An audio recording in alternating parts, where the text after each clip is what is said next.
La TVT au cœur de l'information.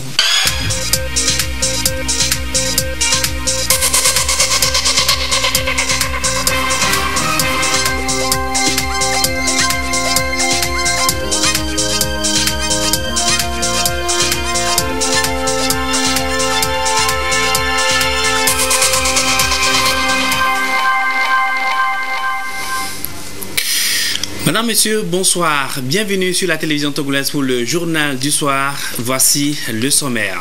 Un ouf de soulagement pour les personnes en détention. Un nouvel outil vient d'être lancé en leur faveur grâce au projet d'appui à l'opérationnalisation du mécanisme national de prévention de la torture qu'apporte concrètement ce projet placé sous la bannière de la CNDH. Restez avec nous, vous le saurez dans ce journal. Des échanges d'expérience pour plus de résultats dans les administrations fiscales africaines. Le sujet est abordé depuis ce matin à Lomé. C'est à l'initiative des autorités compétentes du Forum africain d'administration fiscale qui sera fait durant les 2 jours d'assises. Les réponses dans ce journal. Enfin, une légende de la chanson togolaise vient de s'éteindre. Dimi Hope a tiré sa révérence la nuit dernière à 63 ans. Blues for Hope, c'est le titre de son dernier album. Il a chanté sur plusieurs scènes et a présenté des tableaux au Togo et au-delà des frontières. Ce soir, nous lui rendons hommage. Des artistes togolais et des proches ont témoigné sur la vie de l'illustre disparu. Voilà pour le titre. Bienvenue dans le 20h. C'est un pas de plus qui vient d'être franchi par le Togo en matière de la protection des droits de l'homme. Le pays vient de se doter d'un nouvel outil pour lutter efficacement contre la torture. Le projet d'appui à l'opérationnalisation du mécanisme national de prévention de la torture a été lancé ce matin à Lomé. Il est placé sous la bannière de la CNDH et cible les personnes en détention. Les précisions de Gisèle Konzona et Lucassi. Dans l'optique de combattre la pratique de la torture, le Togo a ratifié la Convention contre la torture en 1987. Un traité qui fait obligation aux États partis d'empêcher et de réprimer la torture ainsi que de protéger les personnes privées de leur liberté à travers des mesures appropriées. Et pour mieux répondre à cette obligation, le pays a ratifié le protocole facultatif à la Convention contre la torture qui impose la mise en place d'un mécanisme national de prévention de la torture. Les activités du projet d'appui à l'opérationnalisation de ce mécanisme sont ici lancées par la CNDH en collaboration avec le CACIT. Logé au sein de la Commission nationale, quel est son rôle? Quelle est la mission du mécanisme national? C'est de prévenir la torture. Ce n'est pas seulement la torture, mais autres peines, traitements cruels, inhumains ou dégradants. Et ça consiste en quoi? Ça consiste à faire des visites régulières dans les lieux de privation de liberté, des visites inopinées aussi dans des lieux de privation de liberté.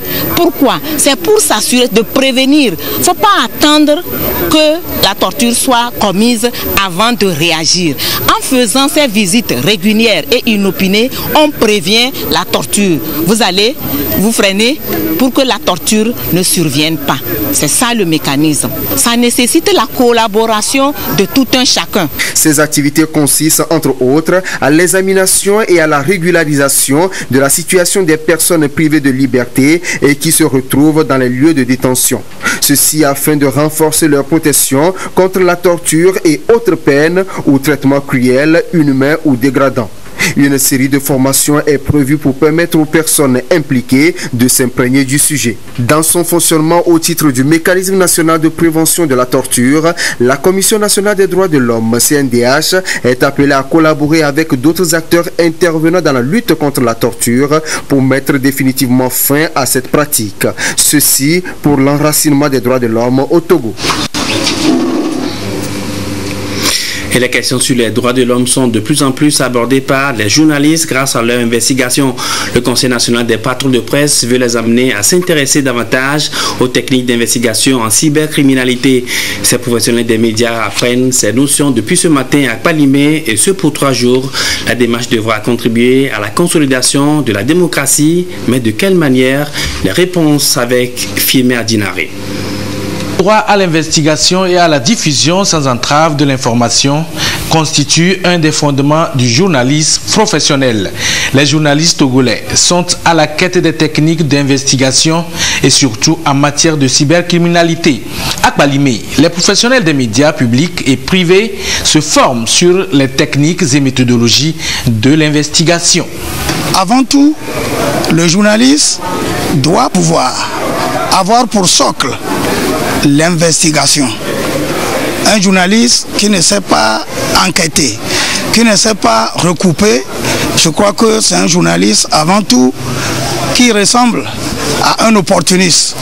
Et pour nous, aller à la formation par rapport à l'investigation et à la cybercriminalité, c'est donner davantage une force à la presse togolaise que tout le monde apprécie au Togo comme à l'extérieur. Nous sommes là aujourd'hui pour aller à cette école, pour renforcer nos capacités et donner du travail qualitatif à tous ceux qui nous lisent, à tous ceux qui nous écoutent et à tous ceux qui nous suivent à travers différents médias.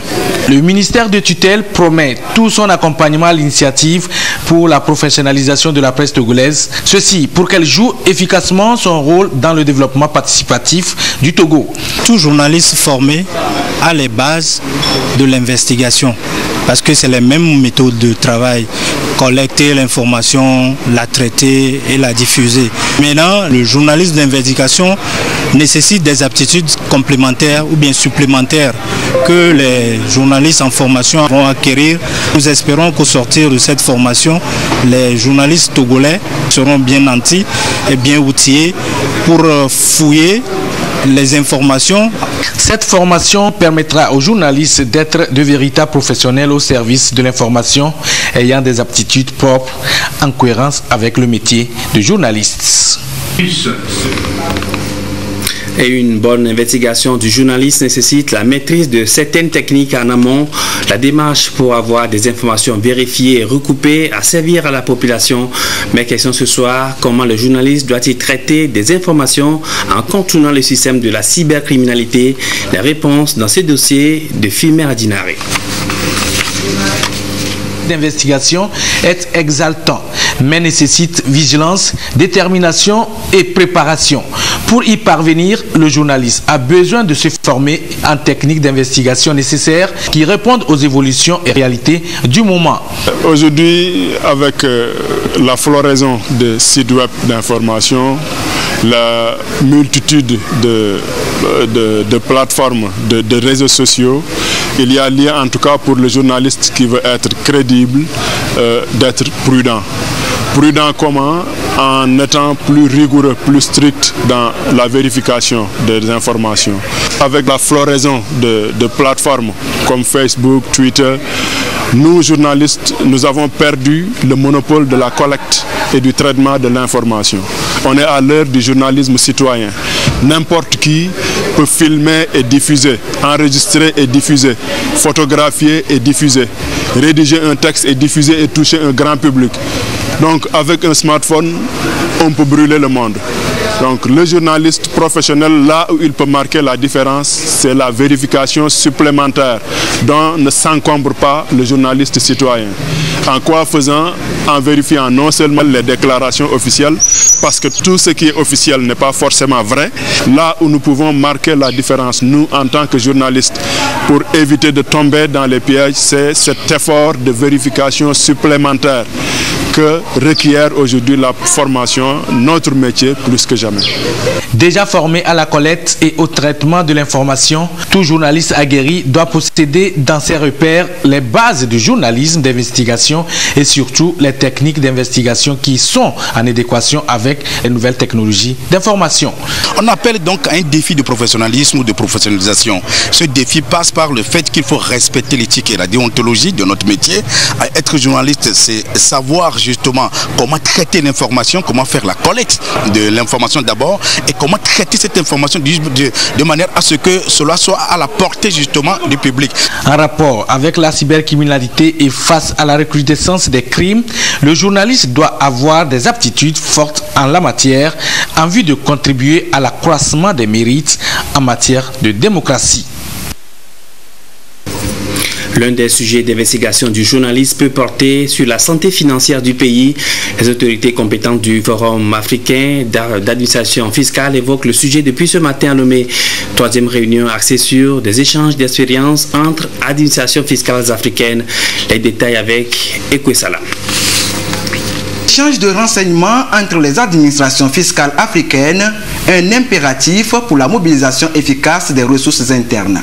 La troisième réunion des autorités compétentes du Forum africain d'administration fiscale qui se tient à Lomé veut mettre à jour les connaissances sur le sujet. Il sera question pour ces experts venus d'une vingtaine de pays d'Afrique et membres de l'OCDE de partager les expériences en la matière pour plus d'engagement face aux défis. La clarification des revenus, la transparence aussi des opérations commerciales nécessite que les pays s'échangent des renseignements pour essayer de cerner quels sont les revenus imposables qui les échappent. Au cours de ces assises, il sera question de visiter la plateforme que l'ATAF a mise en place pour permettre aux pays membres d'échanger des informations. Tous les participants auront l'occasion de s'échanger des expériences, ce qu'on appelle les meilleures pratiques au niveau africain et puis au niveau mondial. L'Office togolais des recettes se réjouit que le Togo accueille pour la deuxième fois consécutive cette rencontre africaine. Le souhait partagé par tous est que les travaux contribuent à la mobilisation accrue des ressources internes au niveau de chaque État ici représenté. La nécessité de l'échange d'informations entre les administrations fiscales s'impose. La preuve de l'importance de cet outil pour la mobilisation des recettes n'est plus à démontrer, surtout dans les pays du Nord. Cette réunion permettra à long terme de développer une compréhension commune de la question et de s'assurer que l'échange d'informations entre pays africains occupe une place prioritaire au sein de nos administrations fiscales. Une trentaine de pays africains sont membres du Forum africain d'administration fiscale. De plus en plus, la plateforme veut mettre en place des administrations fiscales africaines efficaces et efficientes en vue de mieux accompagner le développement économique des États. On fait le bilan au ministère des enseignements primaires et secondaires. L'exercice s'est déroulé à Takpamé le week-end dernier. Il a permis de faire le point des activités menées au cours de l'année scolaire 2018-2019 et d'envisager de nouvelles perspectives au secteur de l'éducation au Togo. Les précisions de Sivera Boudou.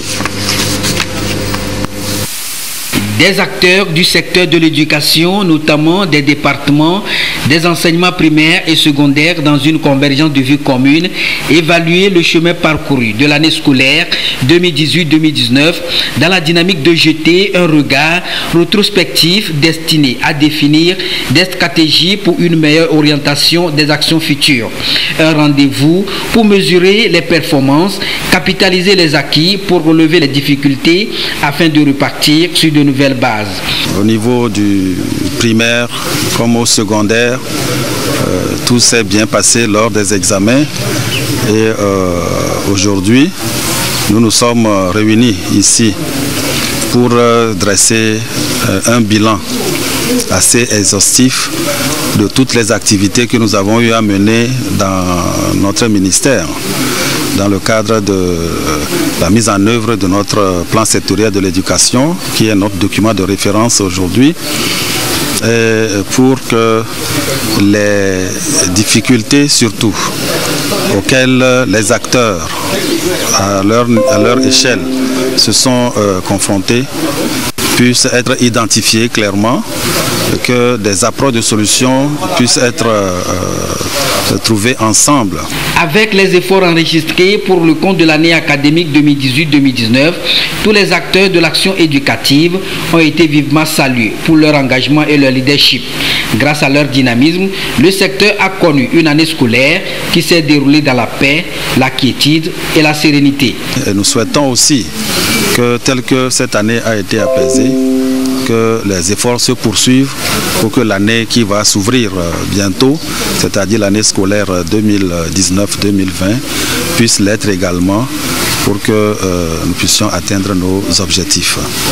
Cette revue, qui a servi de plateforme d'échange et de discussion sur les résultats de l'année scolaire, a également permis aux différentes parties prenantes de s'approprier les enjeux en vue d'identifier les repères des nouvelles mesures à prendre pour permettre au ministère de jouer efficacement sa mission, celle d'améliorer significativement le taux de réussite chaque année.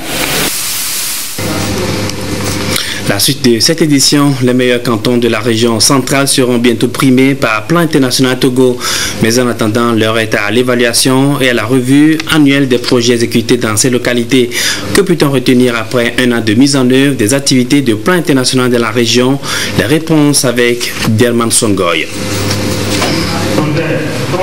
C'est devenu une coutume depuis 6 ans entre l'ONG Plan International Togo et ses cantons partenaires. S'auto-évaluer sur la gestion communautaire des projets, dégager puis primer les meilleurs cantons de chaque préfecture dans la gestion des projets de développement. Pour le compte de la région centrale, ces rencontres ont respectivement eu lieu à Sokodé, Tchamba, Sotouboua et Blita. Nous organisons les ateliers de revue des projets, de l'évaluation des performances des cantons et de la revue de la politique opérationnelle. C'est un cadre qui nous permet de présenter les résultats des projets mis en œuvre et pouvoir tirer les leçons et améliorer pour les années à venir. Au cours de ces ateliers, c'est un cadre qui nous permet de nous assurer que les performances des cantons s'améliorent. Et aussi, ce cadre va nous permettre de faire la revue de la politique opérationnelle. C'est un document qui nous sert de guide en tant qu'acteurs dans la mise en œuvre des projets. C'est de nous aider à être autonomes, à prendre en charge notre développement.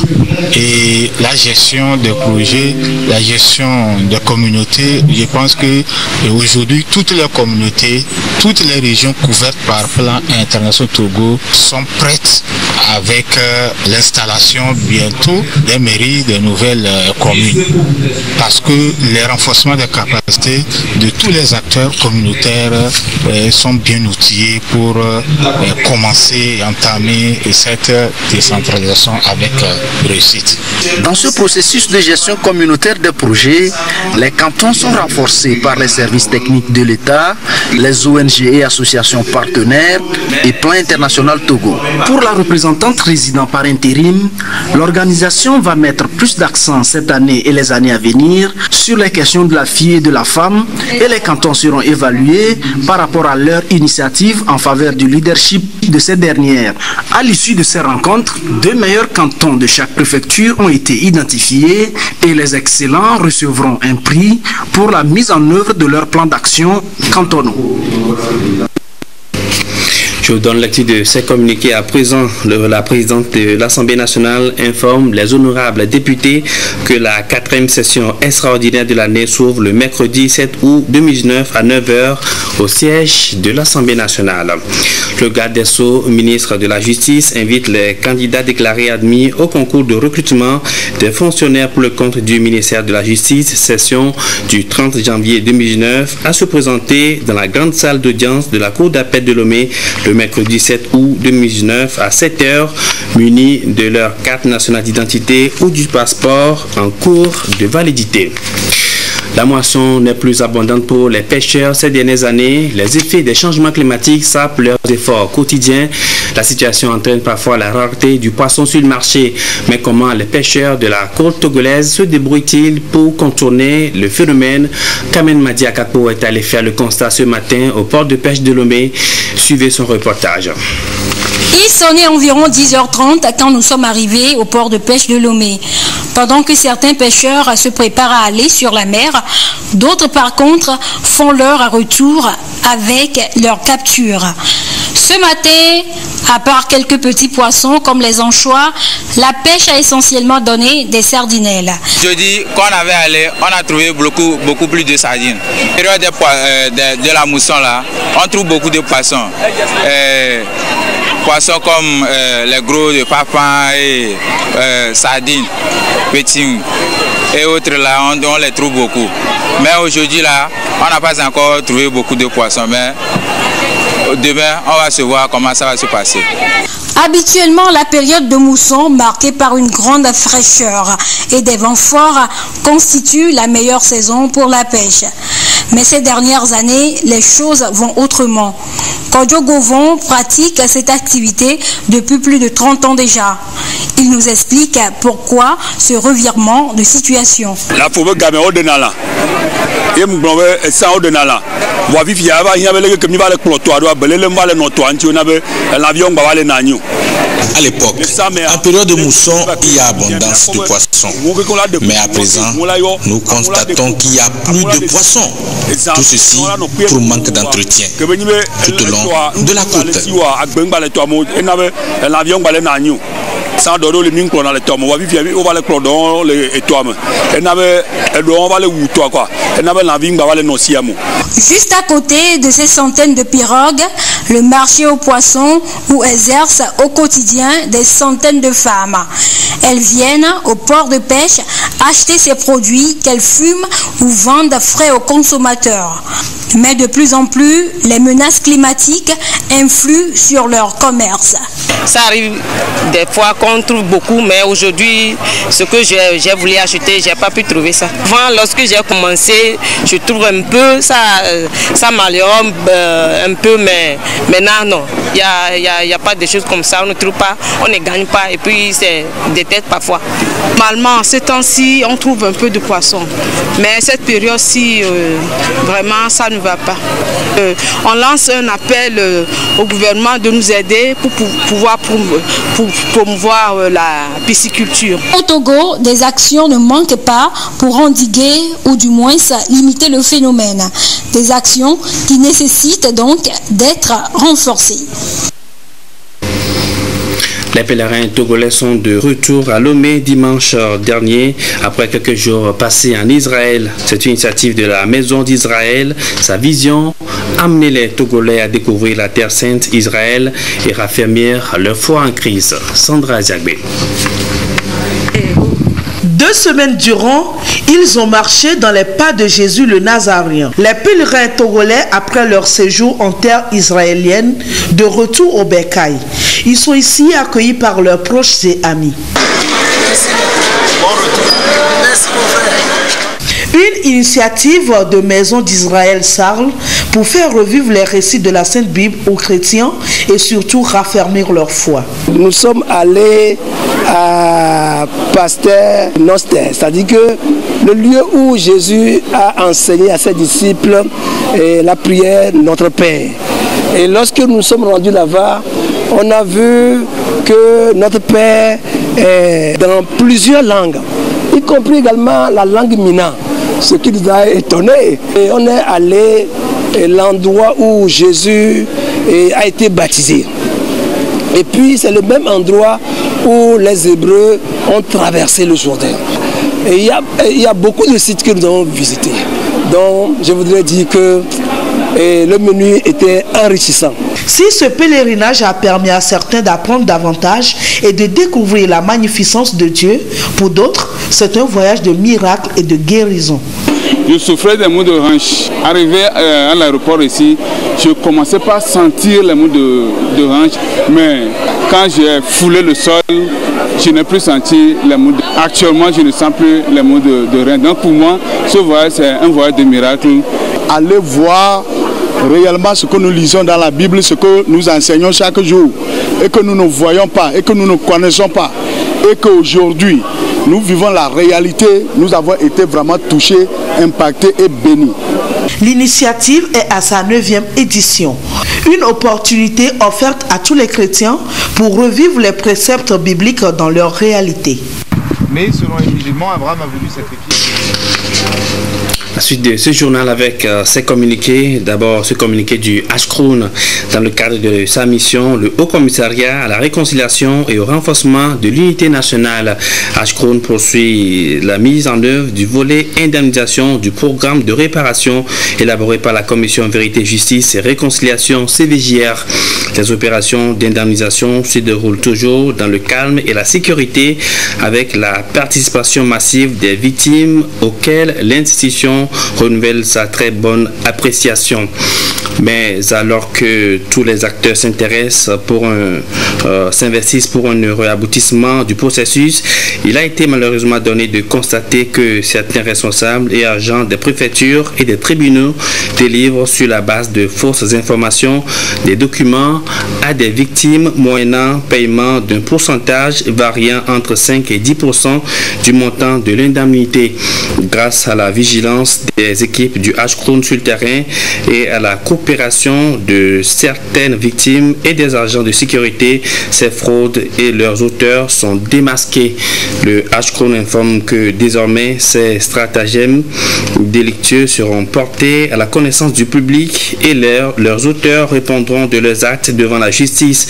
Le HCROUN remercie les uns et les autres de leur adhésion au processus et s'engage à mener à bien sa mission en vue de faire aboutir les efforts du gouvernement. Et ce communiqué de l'Union musulmane du Togo, le président de l'Union musulmane du Togo a le plaisir d'informer la communauté musulmane que la fête de Tabaski sera célébrée le dimanche 11 août 2019 sur toute l'étendue du territoire national. À Lomé, la prière de cette fête se déroulera cette année sur le terrain du lycée de Tokoin à partir de 9h. La même prière sera dite sur d'autres lieux de la capitale et de ses environs à la même heure.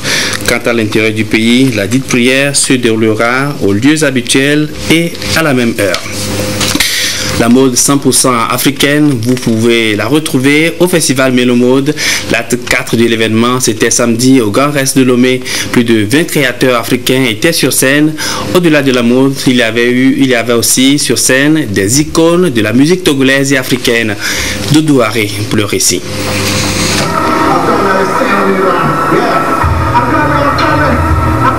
Dans la peau de mannequin, des artistes de renom à l'instar du roi de la musique togolaise, King Messon.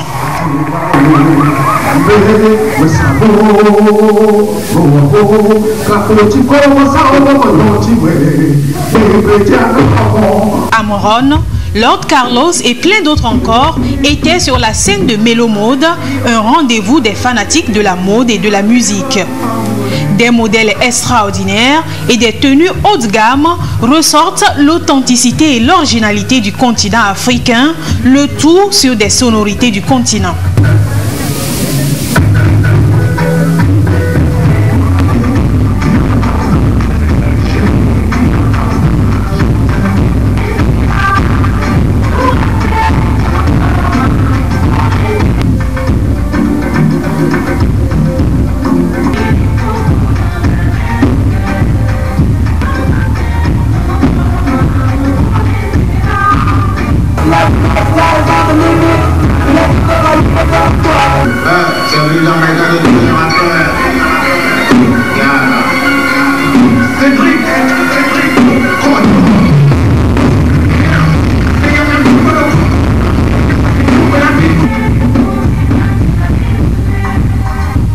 Il y a beaucoup d'originalité dans ce qu'on nous a présenté.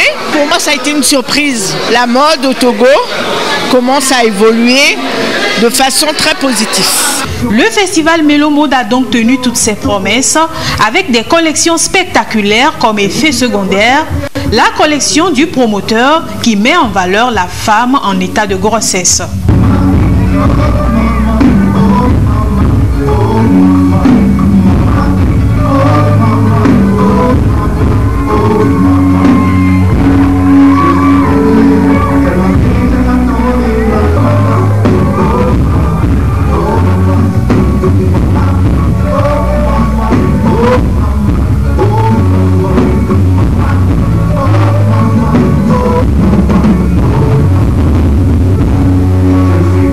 cette édition, j'ai voulu particulièrement mettre en valeur la femme parce que si la vie hier c'est grâce aux femmes et principalement j'ai voulu faire hommage à ma maman chérie. Donc le pourquoi j'ai présenté cette collection effets secondaires. Je l'ai trouvé extraordinaire. Il y a franchement eu des innovations. En l'occurrence, le défilé des femmes enceintes, c'est la première fois que je vois ça. C'est très bien. Stylistes, designers, mannequins, artistes, tous ont mis en valeur leur potentialité pour que la mode et la musique africaine traversent des frontières internationales.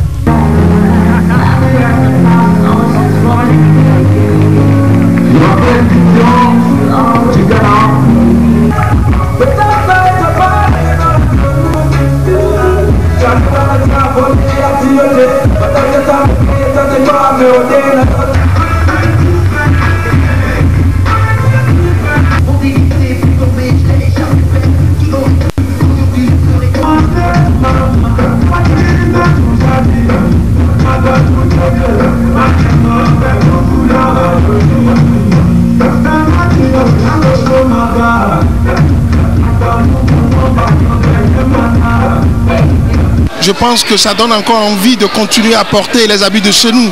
On ne va pas tout le temps faire comme les autres, on ne va pas tout le temps être en veste cravate. C'est important aussi que nos stylistes nous habillent, quoi. Très émerveillé, et je pourrais dire ébloui par cette diversité de créations qu'il y avait. On sentait vraiment qu'il y avait beaucoup de créativité de la part de notre jeunesse et c'est encouragé. Je pense qu'une initiative comme celle-là est forcément à soutenir parce que les initiatives des jeunes ont vraiment besoin d'être soutenues pour partager et semer un peu plus d'espoir dans notre pays. Je suis très motivé d'avoir vu des collections que je n'ai jamais vues. Et ça m'a beaucoup touché de faire mieux, plus que ce que j'ai fait aujourd'hui. Entre autres activités au menu de ce festival, la formation des jeunes stylistes, le défilé du coiffeur et artiste peintre Ro la légende et le concours des jeunes stylistes à l'issue duquel les 3 meilleurs ont été primés. Si le rendez-vous 2019 a réuni des génies créateurs venus du Cameroun, de la Côte d'Ivoire, du Mali, du Bénin, de la France et de la Tunisie, la 5e édition s'annonce encore plus grandiose.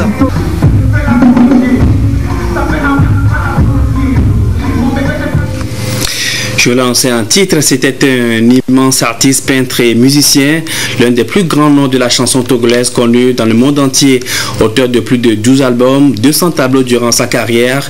Dimi Hope s'est éteint la nuit dernière, il avait 63 ans.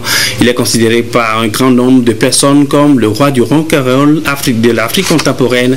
Sa carrière, ses chansons, ses tableaux, les témoignages dans ce reportage de Estelle Laclé.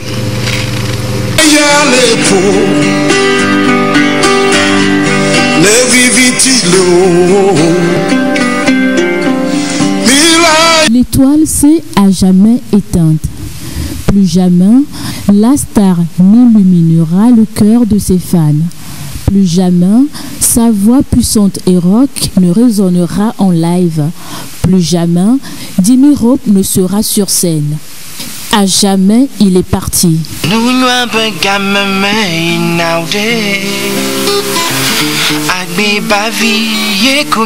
Il était quelqu'un de très simple. Bon, je dis pas parce qu'il n'est plus là aujourd'hui, hein, non. C'est parce que j'ai eu à le connaître, à aller chez lui, à parler avec lui. Donc voilà, aujourd'hui, il n'est plus. Et qu'il repose en paix. Une très triste nouvelle, nous sommes tous abasourdis et nous ne savons pas comment expliquer cette situation parce que ça a été très dur d'apprendre cela parce que c'est tout un monument, l'espoir de tout un peuple et le fait d'apprendre cela a choqué tout le monde parce qu'on ne s'attendait pas du tout. Bluesman, rocker, peintre, sculpteur, le roi du rock and roll africain s'est éteint en France suite à une maladie.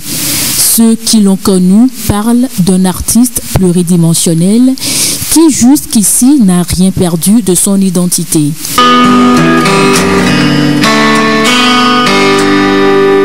Dimi Hope, pour résumer la personnalité, au fait, c'est un monument pour le Togo, un monument pour l'Afrique.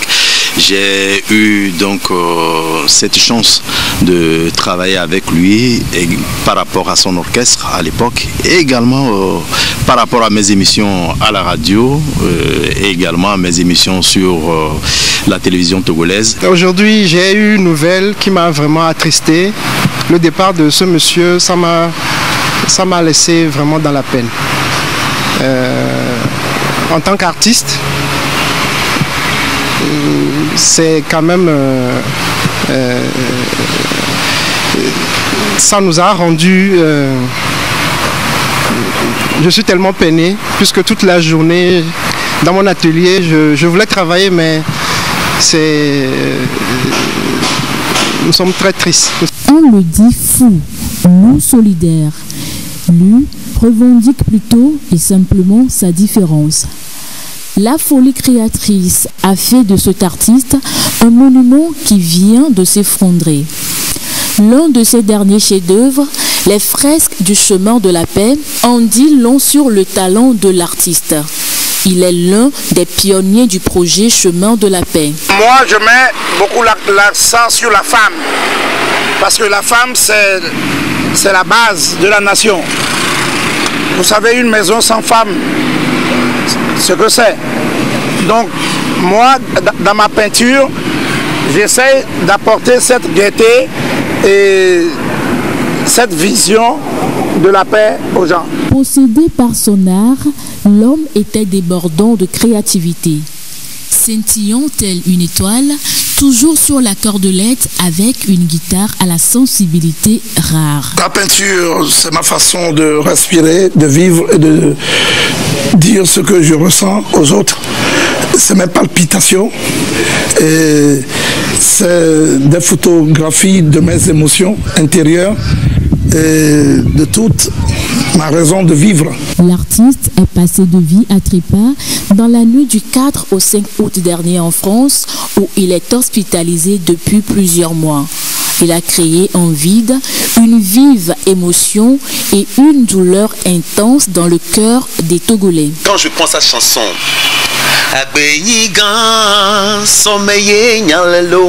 ça dit tout. J'ai encore des frissons. Il est parti, mais je pense que ses œuvres vont toujours rester. Ça va traverser le temps et l'espace. Voilà, Jimmy Hope, je ne sais pas. Je n'ai pas de mots pour qualifier cet homme-là. On est en deuil. La maison de l'illustre disparu est prise d'assaut par proches et fans. Je suis très ému, donc voilà. Sinon, voilà, mon foyer, je l'ai perdu hier. Un podium réunira chaque soir à partir de demain des artistes à son domicile.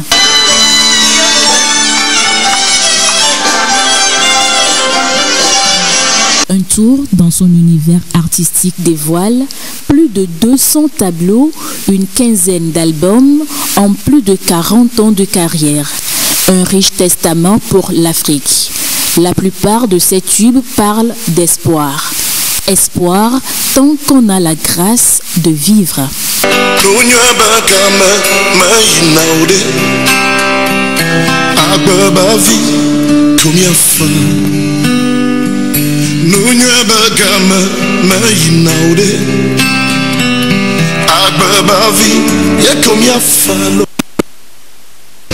Voilà, des témoignages des artistes togolais et des proches sur la vie de Jimmy Hope. Et à travers un tweet, le chef de l'État, Faure Sojina Gnassingbé, dit ce qui suit: je salue la mémoire de l'illustre défunt, un grand homme qui honore notre pays.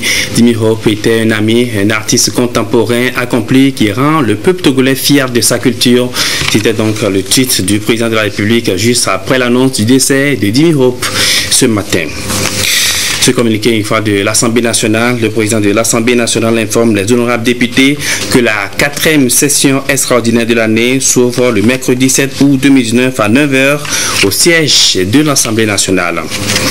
Sport pour finir, la victoire du Togo à domicile. Les éperviers locaux ont battu les écureuils du Bénin 1-0 dimanche au stade de Kégué. Le pays est donc qualifié pour le deuxième tour du championnat d'Afrique des Nations CHAN 2020. Le résumé, vous suivrez le résumé dans nos prochaines éditions. Et c'est la fin de cette édition. Merci à vous qui l'avez suivi. Passez une très belle soirée.